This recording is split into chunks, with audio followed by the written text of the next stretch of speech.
लोकतंत्र के प्रति अपनी स्पर्धा और अपनी जीवंतता का भी प्रमाण दिया है।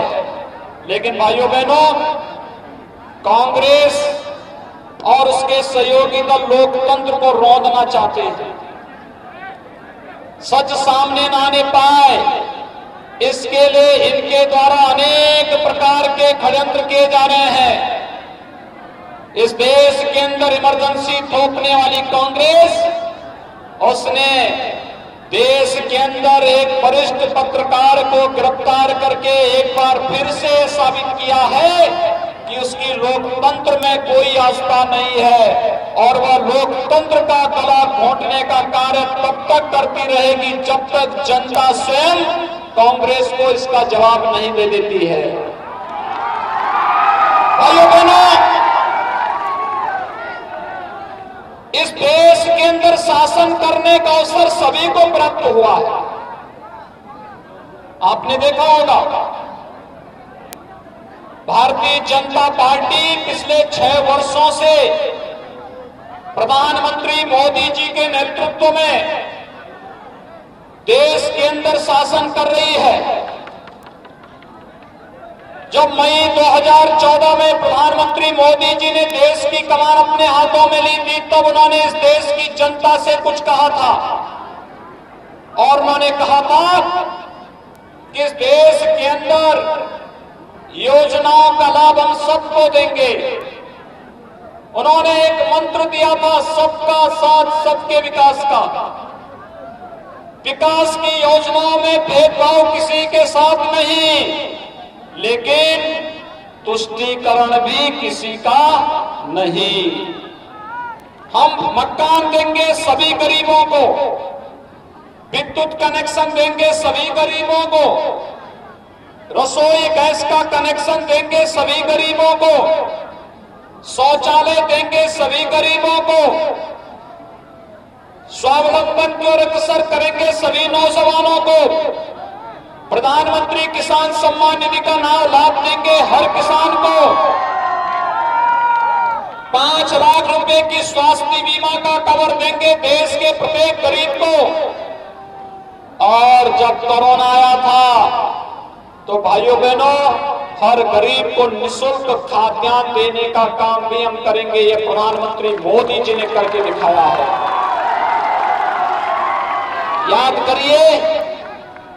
याद करिए 6 वर्ष में 3 करोड़ गरीबों को आवास उपलब्ध करा देना,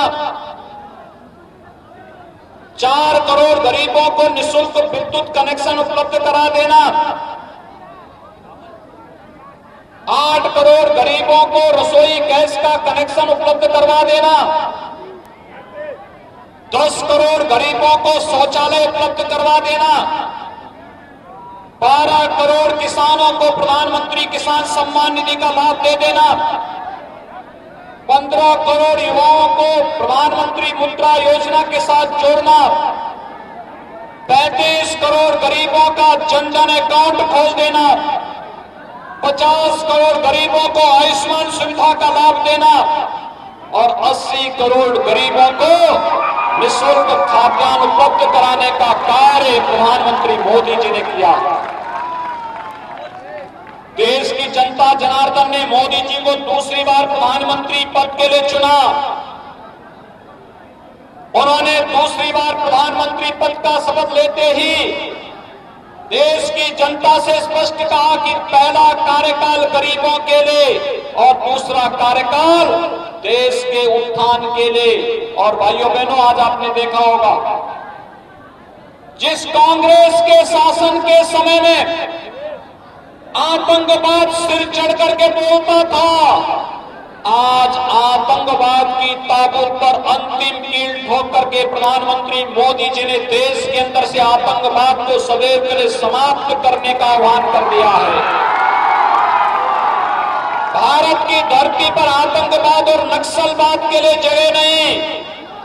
भारत के युवाओं की ऊर्जा और प्रतिभा का लाभ यह देश लेकर के भारत को दुनिया की एक महाताकत के रूप में स्थापित करेगा। और आज कश्मीर से धारा 370 को समाप्त करने का कार्य हो या फिर महिलाओं के नारी गरिमा से जुड़े हुए मुद्दे को, आदि आबादी के सम्मान से जुड़े हुए मुद्दे को, 3 तलाक की कुप्रथा को सदैव के लिए समाप्त करने के लिए ये कदम प्रधानमंत्री मोदी जी ने उठाया। और भाइयों बहनों, जहां एक और मजबूती के साथ ये काम किया, मैं लोकसभा चुनाव के दौरान आया था, तब लोग मुझसे एक बात कहते थे कि योगी जी, मोदी जी प्रधानमंत्री हैं और आप उत्तर प्रदेश के मुख्यमंत्री हैं। भाजपा के कार्यकर्ता कहा करते थे कि रामलला हम आएंगे, मंदिर वहीं बनाएंगे, लेकिन क्या अब आप तिथि भी बताएंगे? और भाइयों बहनों, मुझे बताते हुए प्रसन्नता है, आपके इस धरती के लाल श्री कामेश्वर चौपाल जी इस बात के साक्षी हैं, जब अयोध्या में भगवान राम के भव्य मंदिर का आधारशिला और कार्यक्रम का शुभारंभ देश के यशस्वी प्रधानमंत्री मोदी जी के करकमलों से प्रारंभ हुआ। देश और दुनिया ने 500 वर्षों के बाद इस गौरव की अनुभूति को साक्षात अनुभव किया है। और मेरी इच्छा थी इस अवसर पर कि बिहार के हर गांव का प्रतिनिधित्व अयोध्या में हो, लेकिन भाइयों बहनों, आप सब जानते हैं कोरोना के खिलाफ देश की लड़ाई को हम लोग मजबूती से लड़ने के कारण गाइडलाइन का पालन करते हुए हम लोगों ने उसका लाइव प्रसारण करवाया था। और मैं आपका आह्वान करूंगा, अयोध्या में भगवान राम का मंदिर बनाने के लिए अभी तो वहां पर एक कार्यक्रम प्रारंभ हुआ है, कोरोना को समाप्त करिए, और बिहार के हर गांव से कार सेवा के लिए अयोध्या में आने का आह्वान करूंगा। फिर मैं एक कार्यक्रम मजबूती के साथ आगे बढ़ना चाहिए। और आज इस क्षेत्र को अयोध्या के साथ जोड़ने के लिए ही प्रधानमंत्री मोदी जी ने राम जानकी मार्ग को भी तेजी के साथ निर्माण कार्य करना प्रारंभ कर दिया है। भाइयों बहनों, दरभंगा से अयोध्या की दूरी अब आने वाले समय में बहुत समय नहीं लगेगा, 5 से 6 घंटे में अयोध्या की दूरी आपकी पूरी होगी। बनने दीजिए राम जानकी मार्ग को। सुबह बैठिए, दोपहर में अयोध्या दर्शन करिए और शाम को फिर दरभंगा। ये है विकास। पहले दरभंगा और मधुबनी से जुड़े हुए लोगों को अपनी स्वास्थ्य सुविधा के लिए दिल्ली एम्स जाना पड़ता था, आज मोदी जी ने एम्स आपके दरभंगा में ही दे दिया है। याद करिए, जब यहां का एम्स बनेगा, विश्व स्तरीय स्वास्थ्य की सुविधा यहां के लोगों को यहीं पर प्राप्त होगा। यह है विकास। विकास और सुशासन का मॉडल कैसा होना चाहिए, ये तभी संभव हो पाता है जब डबल इंजन की गाड़ी चल रही हो। केंद्र में मोदी जी हैं, बिहार में नीतीश जी के नेतृत्व में मिलकर के जब एक साथ एनडीए काम करेगा तो डबल इंजन की गाड़ी विकास और सुशासन के मॉडल को दुनिया के सामने प्रस्तुत करने का कार्य करेगी। और यही तो आह्वान करने के लिए आज हम सब आपके बीच आए हैं। आप भाइयों बहनों, यहां पर एम्स बन रहा है, यहां एयरपोर्ट बन रहा है, राम जानकी मार्ग बन रहा है। विकास की सुविधाओं का लाभ एक एक नागरिक को उपलब्ध करवाने का कार्य किया जा रहा है। और आतंकवाद के खिलाफ लड़ाई तो आप पाकिस्तान की संसद में पिछले एक सप्ताह सुने होंगे।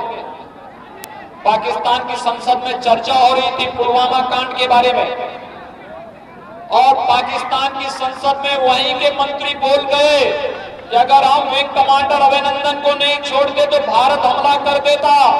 और उस समय जब ये बैठक चल रही थी, पाकिस्तान के प्रधानमंत्री को पसीना आ रहा था, वहां के आर्मी प्रमुख के पैर कांप रहे थे।